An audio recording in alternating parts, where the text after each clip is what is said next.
The air in Yorktown was thick with the scent of gunpowder, sweat, and destiny.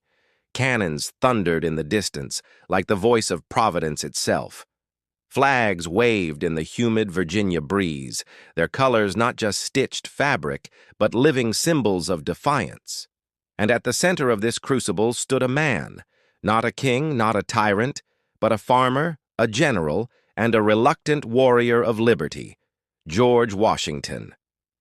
What unfolded here in 1781 was not just a battle, it was the crescendo of a revolution, the moment when ordinary men chose to risk everything for the extraordinary idea that liberty could be born from struggle. This is the story of the Battle of Yorktown. This is the story of how George Washington cemented his place not just in American history, but in the very soul of a nation that would never again bow to tyranny. Main Body. Part 1. The Road to Yorktown. The story of Yorktown did not begin with the clash of armies, but with a deep and growing frustration, a storm brewing across the American colonies for more than a decade.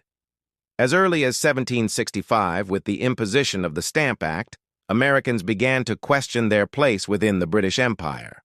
The seeds of rebellion were sown not by radicals, but by respectable men, often landowners and veterans of the French and Indian War, who saw their rights as Englishmen slipping away under a distant Parliament's overreach. George Washington was one of them. In letters from the early 1770s, he spoke of the arbitrary measures of the ministry and a systematical plan to enslave the colonies. As Ron Chernow writes in his Pulitzer Prize-winning biography, Washington, A Life, the idea that liberty was under siege electrified Washington. It transformed his sense of duty from one of mere service to one of sacrifice. The revolution had raged for 6 bloody years by 1781. Battles had been won and lost. Fortunes had risen and fallen. And still, the British, led now in the South by General Charles Cornwallis, seemed no closer to admitting defeat. But the tide was turning. The French had entered the war, and with them came the critical element Washington needed: naval superiority. Yorktown, a sleepy tobacco port on the Virginia Peninsula, was where Cornwallis made his fatal mistake. Hoping for reinforcements from the British Navy, he entrenched his army on the York River, unaware that a Franco-American storm was coming for him. Washington, ever calculating, saw the opportunity and struck. Main Body. Part 2. The March to Victory. It was a daring gamble.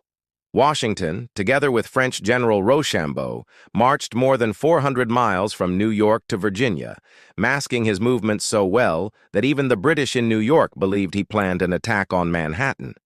Historian Joseph J. Ellis, in His Excellency, George Washington, calls this one of the most brilliantly executed deceptions of the war. Washington's army, ragged and hungry, still carried the fire of liberty in their hearts.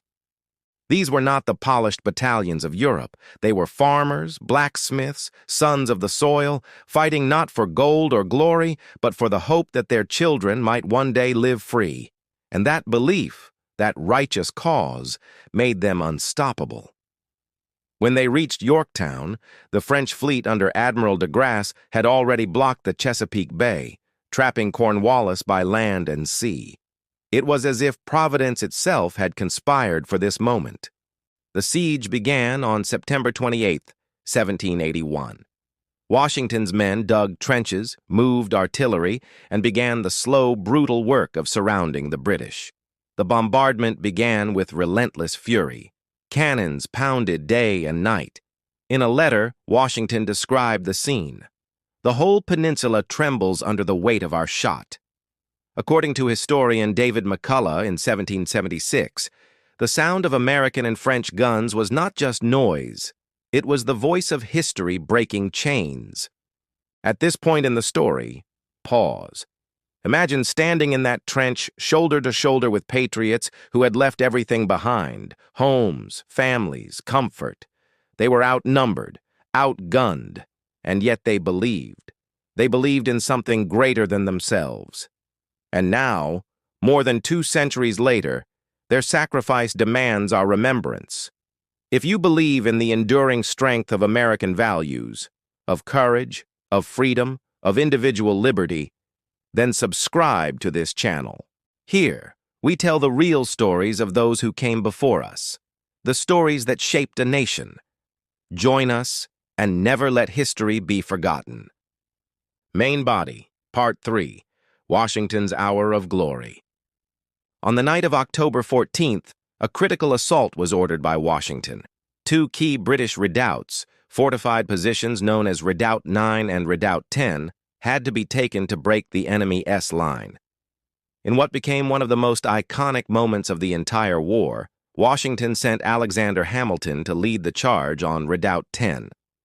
The attack was carried out with bayonets alone, no musket fire, complete silence until the storm broke. In minutes, Hamilton's men overtook the redoubt in brutal, close combat. Simultaneously, French forces captured Redoubt 9. The siege was now irreversible. Cornwallis was cornered, bleeding, and without hope. On October 17, 1781, under a white flag, Cornwallis requested terms of surrender. The formal ceremony took place 2 days later. British troops marched out in silence, their band playing a song called "The World Turned Upside Down." George Washington did not take the British sword himself. He delegated the task to his subordinate, signifying that this war had never been about personal glory. It had been about principle. As historian Gordon S. Wood notes in The American Revolution, a history. Yorktown was not just a military victory, it was a moral one. Washington's restraint, his humility, his unyielding commitment to the cause of liberty marked him as a new kind of leader. Main Body, Part 4. Legacy and Meaning. The Battle of Yorktown did not officially end the Revolutionary War, but it broke the back of British resistance. Negotiations began soon after, leading to the Treaty of Paris in 1783. But for Washington, the greatest moment was still to come, not a battle, but a gesture. In 1783, after the war had been won, George Washington did what few victorious generals in history have ever done. He resigned his command. He walked away from power. As King George III reportedly said upon hearing the news, if he does that, he will be the greatest man in the world.